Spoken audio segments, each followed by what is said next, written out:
Good morning. ప్రార్థన. పరిశుద్ధ ప్రేమ కలిగిన తండ్రి, నీకు వందనములయ్యా.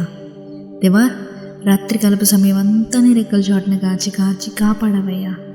మా ఏ తెగులు కూడా మమ్మల్ని అంటకుండా నీవే నీ రెక్కల చోటును దాచావు. కోట్లాది వందనములయ్యా. ఈ ఆదివారపు సమయంలో లేచి మొదటి గడియ నీకు అప్పగించడానికి ఇచ్చిన ఈ భాగ్యాన్ని బట్టి నీకు వందనములయ్యా. మొదటి గడియను పరిశుద్ధపరిచినట్టు ఈ రోజంతటిని పరిశుద్ధపరిచాయా. దేవా, ఈరోజు మేము మందిరాలకు వెళ్ళి నిన్ను ఆరాధించడానికి మాకు భాగ్యాన్ని కలుగజేయ్యా.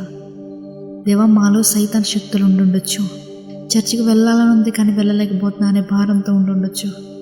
దేవా, ప్రతి ఒక్కరి గూడులని రేపయ్యా. వారి జీవితంలో వారు ఏదైతే చెయ్యలేకపోతున్నారో ప్రతి దాని నుంచి వారికి విడుదల దయచేయ్యా. ఎటువంటి దురాత్మలకు కానీ వారి జీవితంలో చోటు ఇవ్వకుండా గెలుపుని సహాయం చేయ్యా. వారి జీవితంలో వీళ్ళ గెలుపునే చూడాలయ్యా, వేరే ఏది చూడకూడదు తండ్రి. ఒకవేళ పడినా కూడా లేవగలిగే శక్తిని వారికి దయచేయ్యా. ఈరోజు మందిరంలో నీవే వారితో స్వయంగా మాట్లాడయ్యా. తండ్రి, ఎవరెవరైతే ప్రార్థన ఆలకిస్తున్నారో వారి జీవితంలో ఎటువంటి కొదువులు ఉన్నాయో తెలియదు, కానీ ఈ రోజుతో ఆ సమస్త కొదువులన్నింటినీ సమృద్ధి పరచమని అడుగుచున్నామయ్యా యేసు నామములో.